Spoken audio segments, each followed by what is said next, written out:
My name is Finn Donnelly. I'm the MLA for Coquitlam Burke Mountain, and I am very proud to be here today as we make a significant housing announcement here in Coquitlam and indeed the province of British Columbia. And I'm honored to be speaking to you today on the traditional unceded territory of the Coquitlam First Nation, the Coast Salish peoples. And I'd like to start by acknowledging some of the people we have here with us, including Premier David Eby, Minister of Housing Ravi Kahlon, MLA Rick Glumac with Port Moody Coquitlam, Mayor Richard Stewart from the City of Coquitlam, along with Councillors Asmundson, Dejonlik, Kim, Hodge, Mandewa, and Towner. We have Katie Maslechko from the Rental Protection Fund, Tiffany DeZita from the Community Land Trust. We have Jules Cressman, the president of Tri-Branch. And I'd like to give a little special shout out to the operating engineers. Brian Cochran's here, and also Tom Armstrong with the CEO of the Community Land Trust Foundation. So for too long, the housing crisis has been pricing British Columbians out of the market, denying them of opportunities to get ahead. Too many families have been unable to find affordable homes to rent and have been forced to leave the communities they call home. That's why in 2023, we launched our Homes for People action plan and made the largest investment in housing in BC's history, $19 billion. Through this plan, we are delivering thousands of homes people need and improving security for renters. And with more on that, I'd like to welcome Premier Eby up to say a few words. Thanks, Finn. Good morning, everybody. Thanks for joining us for this really good news day here in Coquitlam. It's a pleasure to be here at the Garden Court Housing Co-op on the territory of the Coast Salish and Coquitlam First Nations. We're at Garden Court. We're just up the street from Tri-Branch Co-op. This has got to be one of the most cooperative blocks in British Columbia right here. Co-ops are amazing places to live. You know, if you talk to someone who knows somebody who got into a co-op, it's like, how did you get in? Because it's like winning the lottery when it comes to the housing crisis. It's stable housing, it's affordable housing, and it's also built-in community. It's not always easy. You know, you might have a big policy discussion with your fellow co-op members. It's a bit like the legislature. You know, you might have an intense debate over the direction that we should be going, and you're like, oh, I hope I don't run into that person in the hall. At least in the legislature, we don't have to share a laundry room. But you know, the importance of co-ops as one of the ways that we can respond to the housing crisis is a model of housing that works, multi-generational, people living together, finding a way forward and delivering affordable housing is so important. And governments used to recognize that. This co-op and other co-ops were built with the support of governments that understood at the time the importance of building middle-class housing, that the private sector would not deliver middle-income housing, that government had to be involved. Now, the problem was that at the time, they thought that a lease that lasted, 70 years would be sufficient. Obviously, leases expire. And that is the unfortunate situation that this particular co-op found itself in at the end of a lease that was put in place at a time it was like, we'll solve that problem down the road. Well, the problem arrived. And I want to just say that it is only thanks to a few things coming together that we were able to work together to ensure that this housing was protected. Because when you're in a housing crisis, the first thing you need to do to get out of it is to stop digging. We cannot afford to lose affordable rental housing like this building. So government set up a $500 million fund in order to be able to buy buildings like this to preserve affordable rental housing going forward. And we asked the Nonprofit Housing Association to work to implement that, to create the structure so that nonprofit organizations could buy buildings like this and keep them affordable for the long term. Well, they've done that, and I want to thank them for that. But it wasn't just them. It was the partnership, and I'll talk about that very briefly, that made this possible. Today, I am so pleased to announce this is the first purchase of the Rental Protection Fund. The Community Land Trust has acquired Tribe Branch and Garden Court co-ops, protecting 290 units of affordable housing that would have otherwise been lost forever to redevelopment.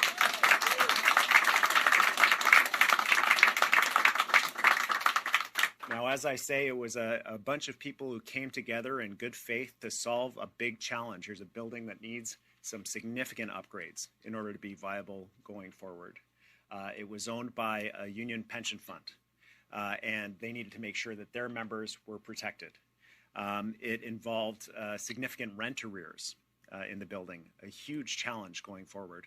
So the co-op, the Rental Protection Fund, the property owner, and the City of Coquitlam stepped up with a contribution as well, and mortgage funding, which means that for a contribution of just some of the overall purchase price, the Rental Protection Fund was able to ensure that this housing is not only protected going forward at affordable rent levels, but also that the building will be improved so that it meets the standards that we would all expect for decades to come. I want to thank everybody who was involved in this amazing work and recognize the important role that lawyers played in this discussion as well. It's not every day that we have a lawyer in the press conference. Well, actually, yeah. Good point, Finn. Good point. Another lawyer. This work that we're doing on the Rental Protection Fund that we're supporting, that's being implemented right now, is just part of what we're doing to address the housing crisis in this province. We've legalized secondary suites across the province. We've reined in the excesses of short-term rentals like Airbnb and VRBO. We have new rules for housing around transit hubs, and we're buying up property around transit hubs so that people who use transit can actually afford to live near transit. We've removed unfair strata restrictions that prevent units from being rented out. We've got a speculation and vacancy tax that says that if you want to buy a unit and leave it empty, you have to pay extra tax so we can build housing to replace the damage that you've caused. We're working closely with municipalities to get more housing built faster, and we're helping renters. We capped rent increases below the rate of inflation. We have a renter's tax credit and a rent bank to support renters. We know we've got more to do. This is a very serious crisis, but government is going to be here to support British Columbians with the housing crisis. There are people who say we'd be better off if government got out of the way, but clearly in the housing crisis, government needs to be actively involved to ensure that people have the housing they can actually afford for themselves and for their families. Today is a great news day for all of the residents of the co-op, but also for British Columbians, because this is just the first of many announcements to come from the Rental Protection Fund. Thanks very much.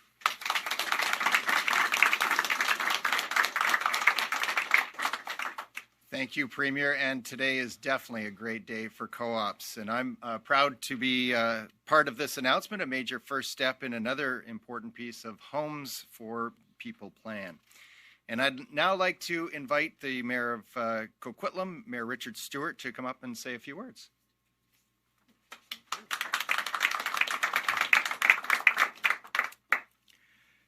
Thank you very much. It's really wonderful to be here for this announcement. C'est vraiment mon plaisir en tant que maire de vous souhaiter la bienvenue, to welcome those who are here on the traditional territory of the Coquitlam First Nation and other Coast Salish peoples.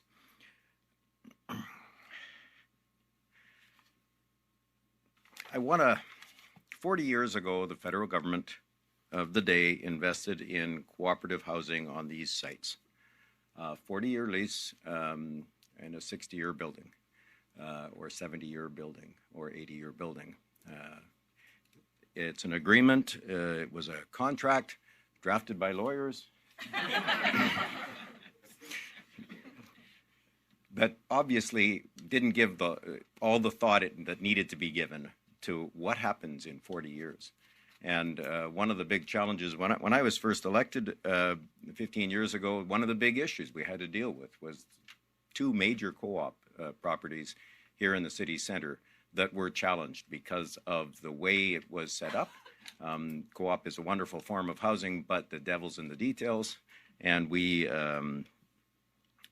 certainly wanted to support the families that were brought together because of the establishment of these co-ops. I want to acknowledge and thank the provincial government and Housing Minister Callan and for their substantial role in making this happen. It's great to have the Premier here today because his government has been able to support so many elements of housing. My career was in housing, and I came to know very well the value of housing, stable, secure, affordable housing in the success of families, the success of households. So it certainly has been a lot of work to make sure that as Coquitlam started to develop its city center, that projects like this weren't left behind. So we actually used zoning tools for both of the co-op projects in order to, in both directions actually, one to support the investment and one to make sure that we could protect as much as possible as a city this particular property, these properties, so that folks wouldn't face eviction.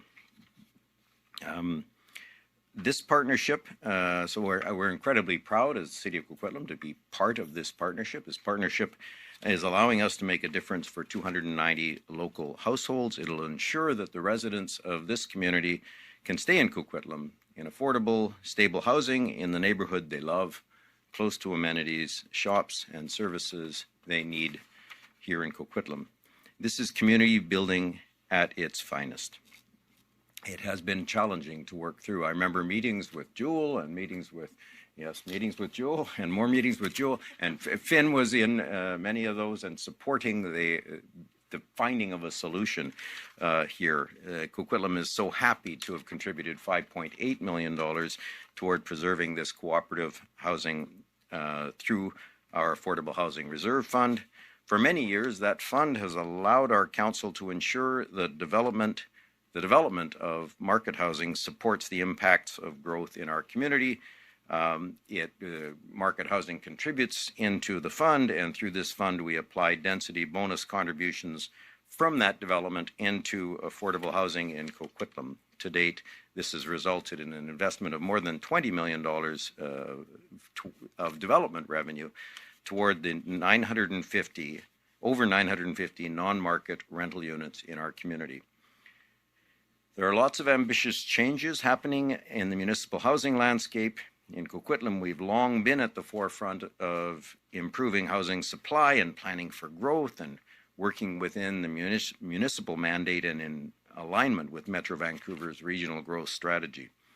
There are currently a record of 12,000 new units of purpose-built rental and over 2,300 units of below market and non-market rental in the development process in our community. But it truly takes all levels of government working together, having dialogue, consultation and collaboration, learning together from what works and what doesn't. Partnerships like this one today help make our communities stronger and bring real solutions to Metro Vancouver's housing challenges. I'll reiterate that housing becomes the most important element. It's such a significant element. Our family has faced the realities, for example, of mental health challenges, and the stable housing becomes a key component of that reality, of so many of the challenges that many households face in today's economy with so much inflation and so many other costs being hurled at them. So being able to support stable housing is really, really important. My thanks to all of the partners here today, especially the Community Land Trust of BC, who have been so integral to the success of the project. Thank you very much. Merci beaucoup.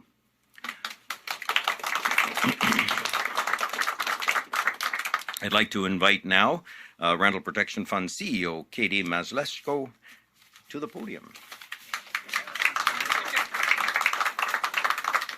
Thank you. And looking forward to seeing plenty of all of you over the coming months as we celebrate the acquisition of hundreds and soon thousands more units like these here today. Today, the impact of the Rental Protection Fund can be seen and felt. We've got communities stabilized, affordability secured, inequities disrupted, but perhaps most of all, finally a collective sigh of relief for the members of these housing co-op communities, now free from the fear of housing insecurity. Everyone deserves the right to safe, secure, attainable housing, and not just those with deepest need or those with the highest incomes, but everybody in between.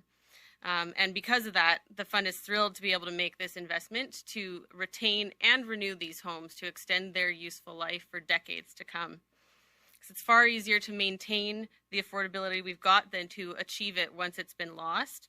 And without this investment, these buildings, with this investment, these buildings will be able to operate sustainably without ongoing operating subsidies for many decades to come. The most affordable housing we have is the affordable housing that we've already got, and preserving these existing rental units is definitely one of the fastest and most impactful ways to quickly and meaningfully address the housing crisis. The Rental Protection Fund has been removing homes from the speculative market since it began pre-qualifying applicants last summer. Since that time, over 2,000 units that otherwise would have been destined for sale into the private market have already seen property owners actively choose to sell their homes into the community housing sector by accepting offers from nonprofits and ensuring housing security for their residents. As a result, over the coming year, we're going to be able to see the capacity of our nonprofit, co-op, and Indigenous-led housing providers grow by over $1 billion and see that capital freed up to be redeployed into new supply, all the way from the Fraser Valley up to Fort St. John. The fund has already approved funding for nearly 700 homes of those 2,000 that will be announced in the coming months. And amongst those 700, that leverages already over $150 million in private capital that has stepped up to the table. It'll see the capacity of Indigenous-led housing providers grow by nearly $30 million, and it'll see hundreds of units move from REITs into the community housing sector. This is a transformative model to address the housing crisis that is already delivering results, enacting real change both quickly and effectively by preserving this attainable housing for those at risk of losing that housing security. It's a model built on collaboration and collective impact from its very inception, and a stunning example that I assure you is envied across the country of what is possible when we do. We owe much of that to the leadership of some pretty exceptional people, including some of them standing here behind me as well as out in the crowd. In particular, Jill Atke at BCNPHA, Margaret Foe at ALMA, and Tom Armstrong at CHFBC. The power of a sector-led solution here cannot be understated, and there's really no better example of the power of what's possible than those three right there, whose leadership, advocacy, and ability to showcase the value of investing in the community housing sector and the transformative impact of community-held assets really made the Rental Protection Fund possible. But who also did was our Premier, David Eby, and Mr. Ravi Kahlon, who took and continued to take that bold action and began the fund by investing in the community housing sector's expertise and immense potential with their initial $500 million investment, creating a new legacy of community-held housing protected outside of market forces in perpetuity, maximizing the net impact of the new affordable supply that they're already investing in. Much like this government, you also definitely don't deliver results on housing this quickly without some incredibly hardworking people. And personally, I'm so incredibly fortunate to call those people my team, who have come on board and scaled this up with incredible pace, passion, and dedication. Words do not even begin to express my gratitude for their tireless effort and deep passion for the work we get to do. And every federal, private, philanthropic, or municipal dollar that joins us in this effort, just like Coquitlam has, multiplies our impact or fills gaps left by other programs So thank you to Coquitlam here today, as well as the many other Rental Protection Fund partners who have already risen to the occasion. I also especially want to thank our Investment Advisory Committee and our lawyers too for all of their thoughtful expertise as we steward this forward. And lastly, to the community housing sector, who has stepped up in ways beyond what we could have even possibly imagined when we set off on this adventure. And already looks like they're putting us on track to deliver on our 2,000 unit mandate, probably within the next 6 months. And with that, I would like to welcome one of those community housing providers, a proud new owner of these stunning co-ops, and who has worked incredibly hard to bring this all together and make it happen, Tiffany DeZita from the Community Land Trust.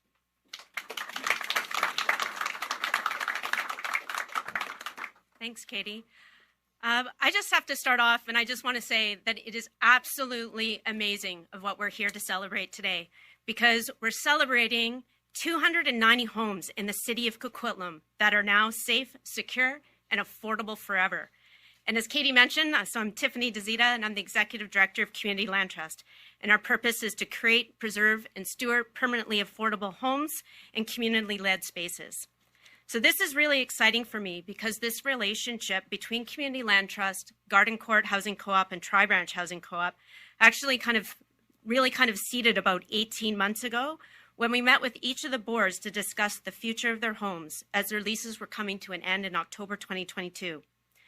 The conversations at that time were full of fear. They were stemming from the reality that their homes and their co-op communities could be lost. And I remember leaving those late night evening meetings with a heavy heart because we didn't have any real solutions at that time. We only left those meetings with hope and determination that we were going to save their homes.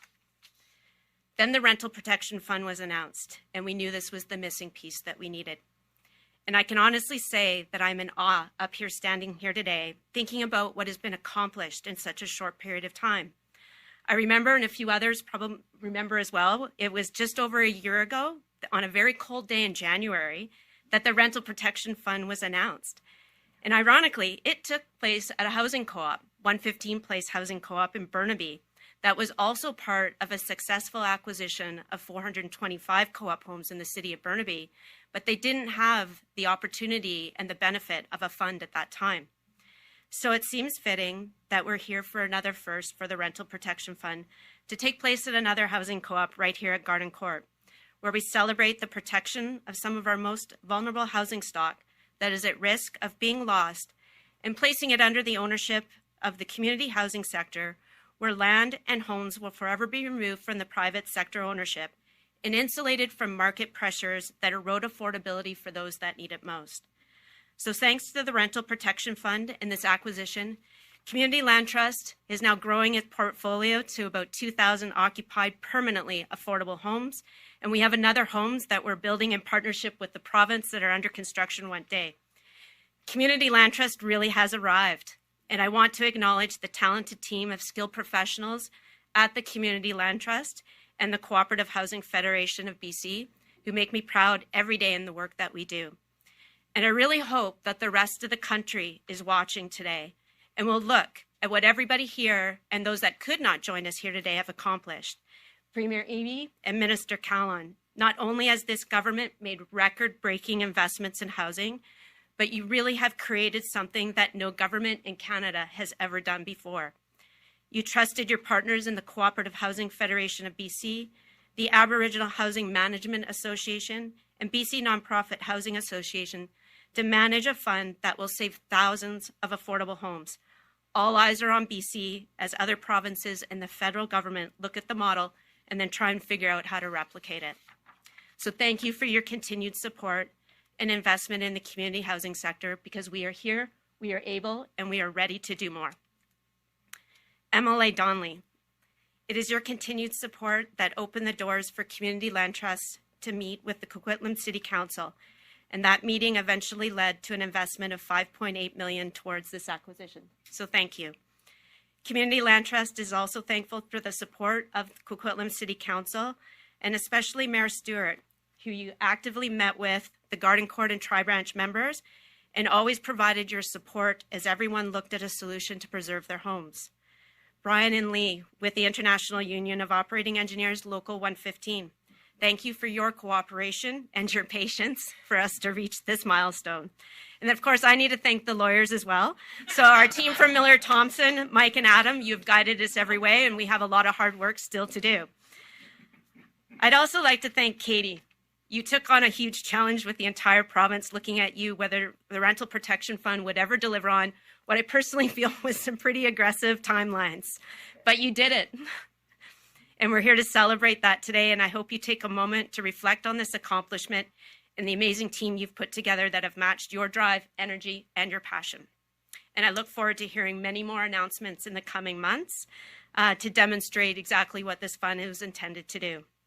And then finally, I'd like to thank Garden Court and Tri-Branch Housing Co-ops. Congratulations, we are finally here. This is your day as much as it is ours. And we could not have done this without your unwavering support and faith and trust in us. So with that, I'd actually like to invite two co-op members who sit on the boards. So Jules from Tri-Branch Housing Co-op and Laurie, if you can come up here and stand with me today. We originally had a speaker, one of the board members, Anna Sedler, who's on the board of Garden Court Housing Co-op. But unfortunately, she couldn't be here today. There was a change in the scheduling of this event. But I did have the privilege to meet with Anna and listen to her story that led her to Garden Court and the importance the co-op has played in her life. So her words reflect the meaningful impact cooperative housing has on changing lives and why preserving these homes is so important for the members today and for future generations. Now that Anna's home is safe and secure, she felt brave enough to tell her story that only a few know today. And she is giving me that privilege to share that with you. This is the story of Anna Sedler and Garden Court. I moved into Garden Court almost 9 years ago after I left an abusive and toxic relationship that left me holding 2 suitcases to my name, basically broke, and really nowhere to go. A coworker of mine had just moved into Garden Court and managed to get me an appointment with Mary Raffin, the president of the co-op at that time, who's also currently the president as well, while I was staying at a friend's place temporarily. Mary immediately welcomed me with open arms after listening to my story. A short month later, I walked into my new 1-bedroom, unfurnished unit with only my 2 suitcases. I had no furniture, I had no bed, I had no chair, no plates, no mugs, no spoons. Mary had arranged through the members at Garden Court to get me a love seat and a single mattress, so I had a place to sit and I had a place to lay my head at night. The co-op community then also got together, and before I knew it, I had a full bed, I had a chair, then I had plates, mugs, spoons, forks. To be honest, this was all strange to me because I thought these people had an ulterior motive in helping me, until I realized this is what community actually does. They get together and they help each other. And basically, we were each other's Band-Aid when we were hurting and needed help. Having said all that, I've been on the board now, that's Mary, been on the board for almost 8 years now. And I'm also on the membership committee. The way I got to help back then felt so good and unbelievable that I now get to do the same by helping and giving to others in need. This is a feeling that there are no words for. You actually have to feel it to understand it. Thanks to Community Land Trust, Garden Court is saved, and I can continue to change the lives it did for me. Thank you. And so with that, I'll turn it back over to MLA Donnelly for some closing remarks. Thank you.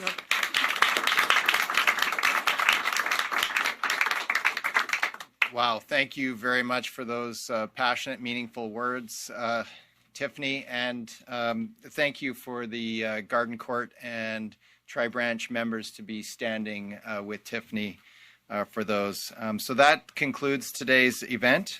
We'd now be happy to take any questions from media.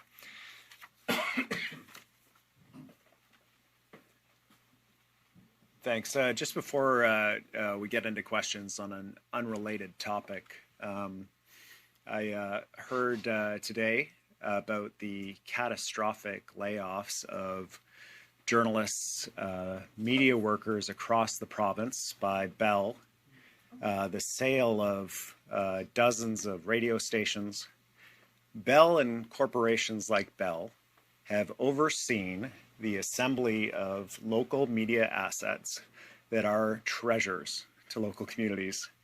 They bought them up like corporate vampires. They sucked the life out of them, laying off journalists. They have overseen the encrapification of local news by laying off journalists. And now they say, you know, it's no longer economically viable to run these local radio stations. It's no longer economically viable to have investigative news. And they were allowed to do this. The impact on communities in British Columbia of their unrestrained corporate greed, they made almost $3 billion last year, is profound. The fact that they cannot find it possible with all of their MBAs to operate a few local news stations in British Columbia to ensure that people get accurate, impartial, reliable information in an age of disinformation and social media craziness is such an abandonment of any idea of corporate responsibility. I find it reprehensible. I think it's appalling. And Bell and other companies like Bell that have done this need to be held accountable for the information atmosphere that we find ourselves in today. On behalf of all of the families of the journalists, the media outlets, on behalf of all British Columbians that have watched their local news stations slowly turned to garbage by these companies who now say, unsurprisingly, that there's not a lot of support for them. I just want to say shame on you. Shame on you. And I call on the federal government to stop this assembly of media properties that are not actually properties to the local communities they serve. They are an indispensable source of information. Thank you.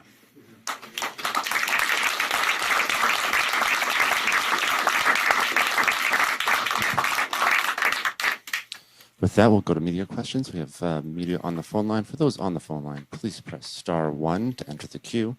Each member of the media will be limited to one question and one follow-up. We'll begin today with Rob Shaw from Czech News. Go ahead, Rob. Oh, hi there.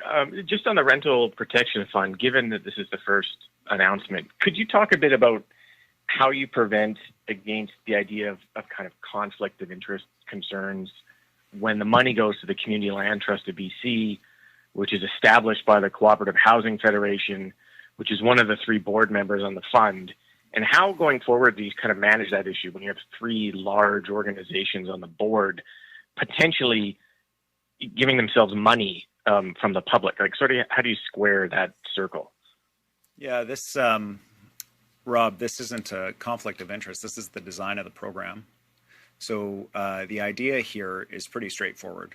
The nonprofit sector has a huge amount of capacity to manage in terms of the physical buildings, as well as the tenant mix in a building, housing across the province, and does a remarkable job of that across BC. The examples range from co-ops to supportive housing to just affordable housing. And the fund, the $500 million that we put into it, recognizes that unique skill set.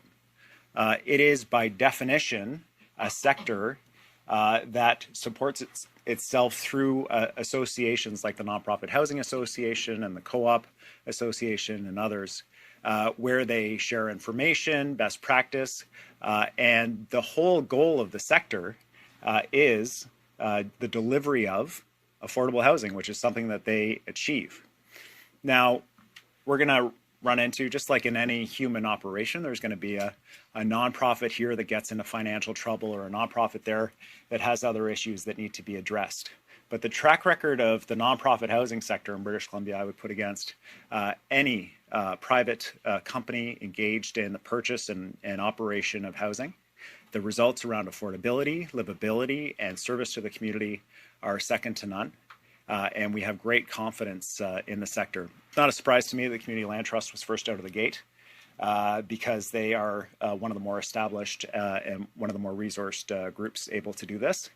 But what you will see over time, and I imagine announcements to come as soon as we can arrange our coordination with our federal counterparts and other key pieces of rate determining steps. But as the announcements go forward, you will see the diversity of the nonprofit organizations that are benefiting from this. And it's also a reality of it in terms of the capacity of any one nonprofit organization in the province. This is a massive project that the Community Land Trust has taken on to upgrade these buildings, to operate these buildings. They aren't able to do all the work. The nonprofit sector has to rely on a diversity of partners to be able to deliver this. And Rob, do you have a follow-up question? Okay, well, I'm sort of tempted to ask what the point of the fund is then. If we already know the organizations that need it, why can't the government do this itself? But can I move on to a question about the University of Victoria? For the Premier sent out a note this morning saying it has to cut 4% of its budget, laying off staff because international student enrollment is at the lowest rate in 10 years. There's a new federal cap, and the government won't let it raise domestic tuition by more than 2% or run a deficit. So are you considering allowing public universities to raise their tuition, run a deficit, or are you expecting cuts because of this international student issue, or what's the plan there? So we received numbers from the federal government around international students. I think it's been about a week now that we've had these numbers.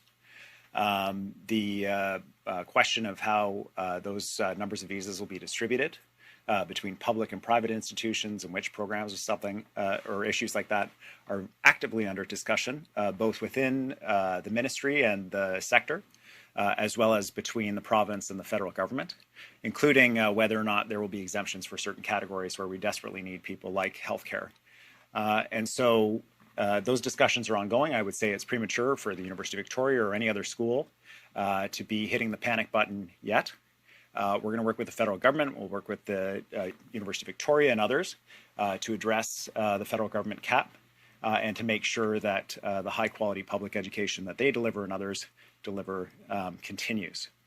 Just in terms of why government isn't operating this fund directly and the benefit that it brings to have the nonprofit housing sector doing this work, government is certainly effective at administering grants and programs like grants to nonprofit organizations to operate buildings or to build buildings.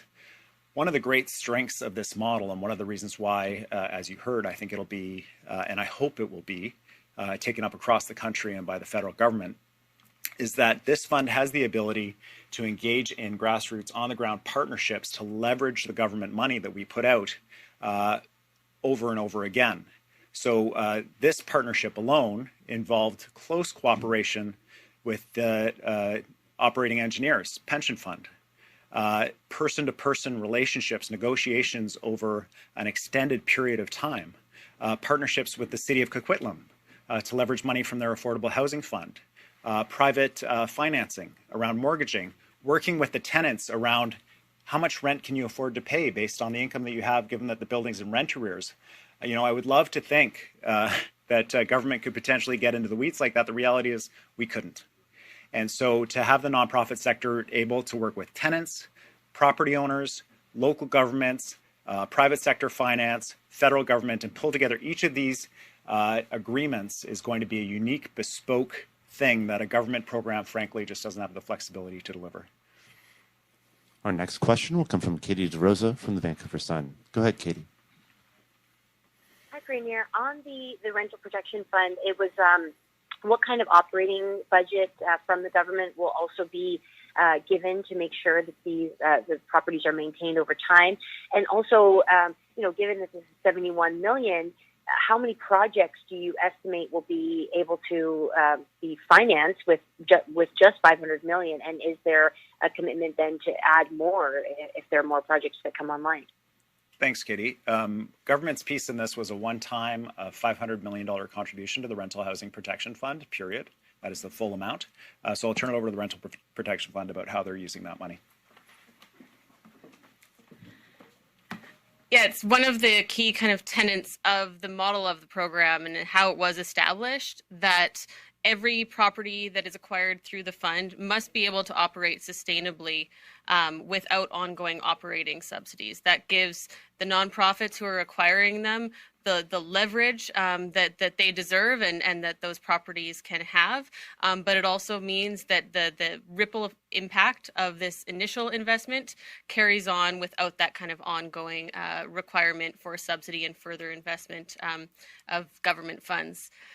In terms of the number of units we're expecting to secure, we have been really pleased to already be overperforming on that 2,000 unit target.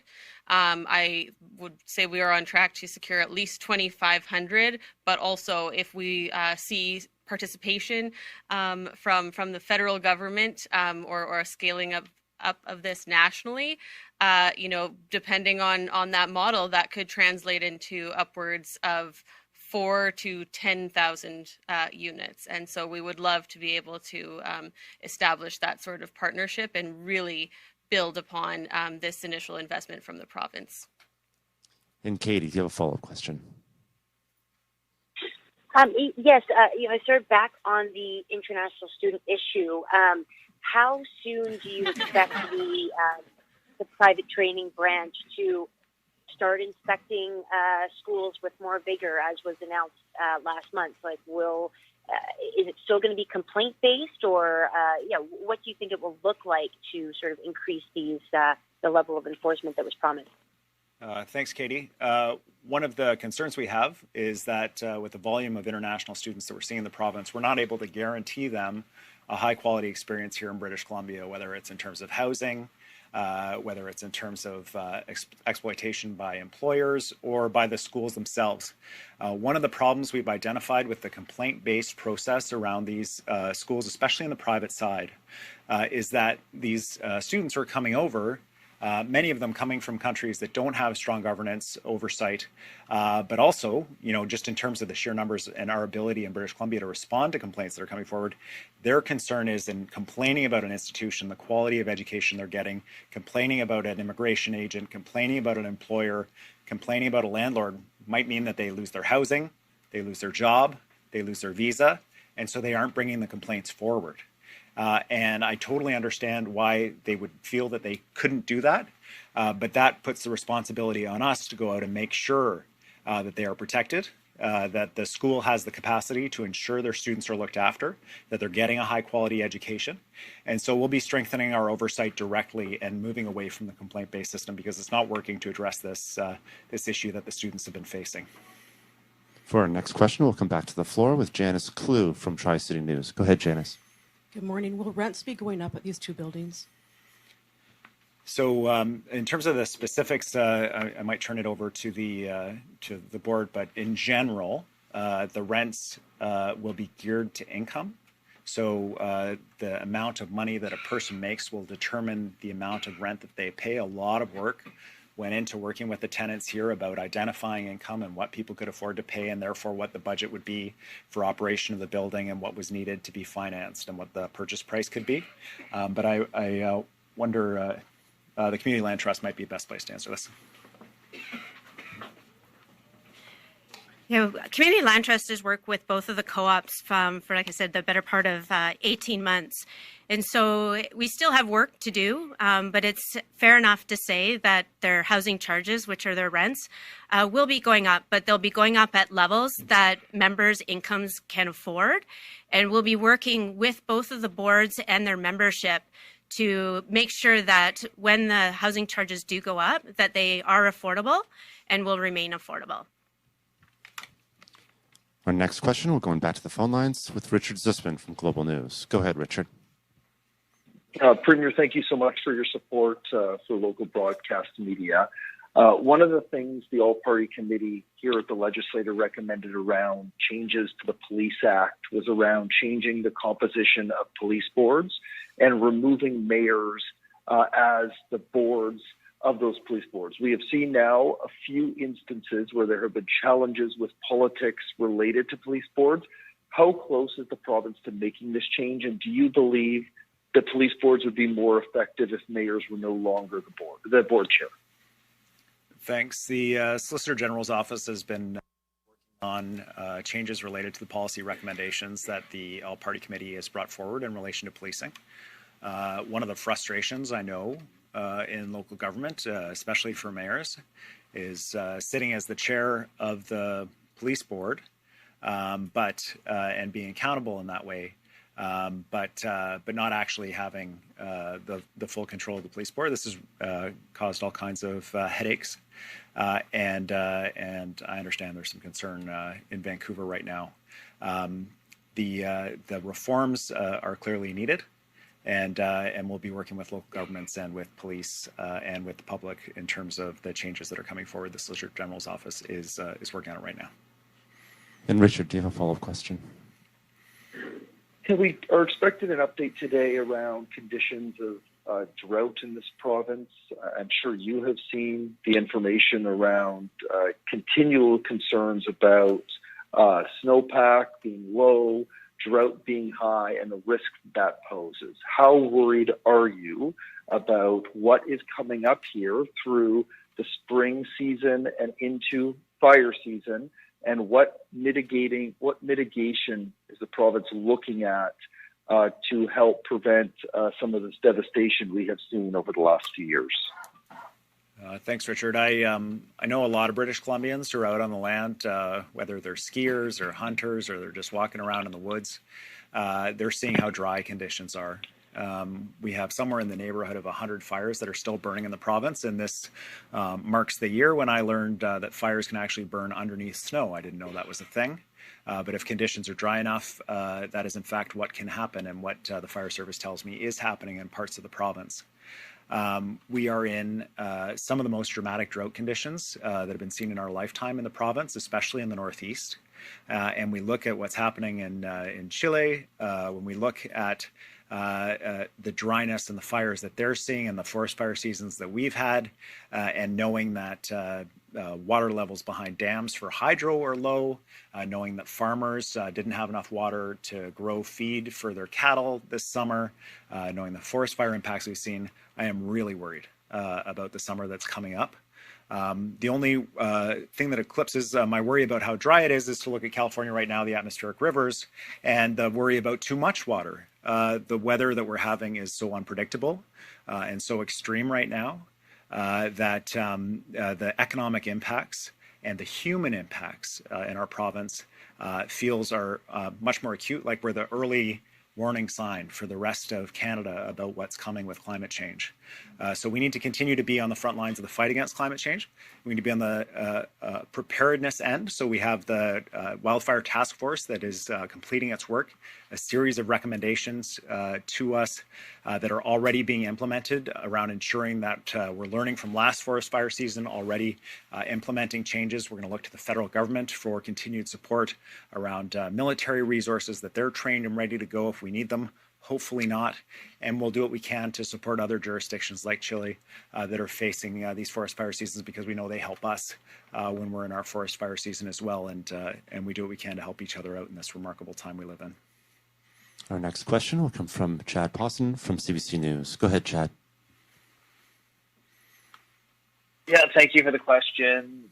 Premier Eby, yesterday you spoke about the Parole Board of Canada's decision regarding Randall Hopley. You said that you would discuss with counterparts in Ottawa around that decision. I'm just wondering if you could speak more to that. The Parole Board of Canada, of course, as we all know, is an independent body. I'm not really sure. Can you explain how you could have any kind of influence over its decision and what you would specifically ask for?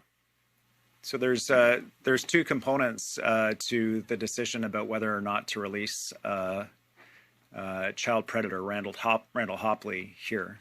One is the parole board decision, which is necessarily independent. We need a wall between the politicians and the decisions made by all aspects of the judiciary, the judges, the parole boards, and others. But the parole boards and the courts are applying the law. They're applying the policy that is set by the politicians. And that's where my role is, to reach out to the federal government and say, the fact that it's even possible that Mr. Hopley, after first of all breaching conditions, a very simple condition, probably one of the easiest conditions for Mr. Hopley to understand and abide by, stay away from children. The fact that he could not follow that basic rule was arrested at a library meters away from kids. And then another condition, okay, we're going to release you with an ankle bracelet. Don't take the ankle bracelet off and don't run away. You take the ankle bracelet off and run away, and then be arrested again after terrifying parents, and then go to another parole hearing where he might actually be, where it is theoretically possible that he could be released again. Clearly, there is a problem here. Clearly, there is an issue here. And so I'll be raising that with my federal counterparts to find out how we can make sure that families don't have to go through this. The family whose child was taken by Mr. Hopley, I cannot imagine what they're going through knowing that this guy might be released. Follow-up question. Hey, just a follow to the BCE layoffs. Thank you for your comments off the top. I guess the question is, your budget's coming up. Is there anything you could say about any kind of conversations or provisions within that budget that might help local media in a province like BC? Is it something that the province is talking about, perhaps helping, as we wait for more follow-up from the federal bill C-18, C-11, that sort of thing? Well,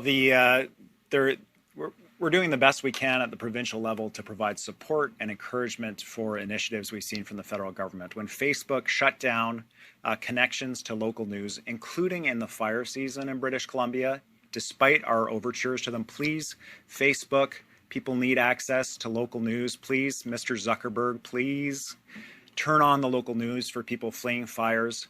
And they refused to do it because they were making a point about the federal government that they didn't want to spend a fraction of their multi-billion-dollar quarterly profit supporting local news. We said we're not going to advertise except for essential advertising on Facebook. And I realize that is a small measure, but my complete disgust with their response, with their offer of sending a lobbyist to meet with me, but refusing to agree to provide local news coverage, led to my increasing understanding of the frustration of families like that of Carson in dealing with these social media companies that allow predators in, that send our kids addictive, repetitive streams of unrealistic body images, of bullying, extreme stunts. And the unaccountability of these companies. So we're introducing legislation that will enable us to sue them on behalf of the kids that are injured by this conduct. We're going to hold those companies to account. We're also going to continue to provide support to the federal government. They have authority over monopolies and competition law, as well as media regulation law. Previous administrations at the federal level allowed companies like Bell to buy up all of these local outlets and slowly over time turn them into one consistent outlet that is not responsive to local communities, and then react with shock that people are not as interested in watching, and then close those stations down. It cannot be allowed to continue. So we'll support them in the work that they need to do to support local media as well. Our next question will come from Alec Lazenby from BC Today. Go ahead, Alec. Hi, Premier. My first question is for you just around the Rental Protection Fund. I know you said this is a one-time payment, but I was wondering if you've had any conversations with your federal counterparts about possibly making it a national program, which, as Katie said, could lead to 4,000 to 10,000 units. I'm just wondering if you've had any conversations or any consideration about expanding the fund, even though it was supposed to be a one-time thing. Thanks, Alex. A couple pieces here. One is I want to congratulate the Rental Protection Fund, the team who pulled it together for their remarkable work and the success that they're showing. That success in protecting and upgrading buildings like this for tenants, ensuring affordability, and then leveraging the equity in these buildings to buy other buildings and do similar work to expand the impact of that $500 million well beyond the value of $500 million will be noticed, will be seen across the country. And because governments, I think, are looking for, and certainly the federal government is looking for, solutions to this really challenging housing crisis that we're in. Every time I meet with the federal government, and it was just 2 weeks ago that I was in Ottawa, meeting with the Prime Minister, number one on the agenda was housing. And one of the pieces that's coming up is our announcement in relation to BC Builds. This is a recognition that the private sector alone has not delivered the middle-income housing that people need, and the federal government is very interested in that program as well. So we're encouraging them not just to look at that for other provinces, but to match us in BC, just match what we're doing. And you heard about the amazing potential that represents. If they match the funding that we're doing on reserve housing, on the Rental Housing Protection Fund, and on BC Builds, the impact will be very significant for British Columbians. We're leading the way here in BC, and their impact can be huge here, and they can definitely use us as a model for other places, and that has been my consistent message to them. And Alec, do you have a follow-up question? Yes, I do. My second question might be for Katie, just around the Rental Protection Fund. In terms, you say there's 700 housing units of the 2,500 that have already been established and are going to be announced in the coming months. When do you expect the $500 million to be exhausted? When can we expect to see maybe this program being fully subscribed? Sure. We're building out the Rental Protection Fund to be something that sustains long beyond, hopefully achieving that 2,000 unit target within the next 6 months. And a big part of that really is leverage. Hopefully that can include the federal government, but we're also in the process of building out a vehicle through which private capital can more easily enter these transactions and play a really meaningful, high-impact role in further leveraging those dollars over the long term and over an even bigger scope of homes across the province. And so every partner that does step up in that way really extends not only the unit count impact, but the time through which this 500 million is deployed. But as the Premier said, there's also this wonderful ripple effect where as these nonprofits acquire these units, build that equity, which is why we are structuring it the way that we are, that equity can be leveraged by them into other properties, into future redevelopment opportunities, into partnering with BC Builds even perhaps. And so that is also the extension of the Rental Protection Fund for years, if not decades to come. We have time for one more question. We're going to go to Wolf Deppner from Black Press Media. Go ahead, Wolf. Yes, thank you. I appreciate that. Thank you. First of all, I'd like to echo the comments of my colleagues regarding your statement about media. A question about BC Builds.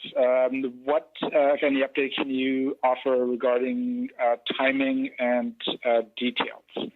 Will we see it before the budget or after it? Thank you. Yeah, thanks, Wolf. We expect to share some updates on BC Builds in advance of the budget.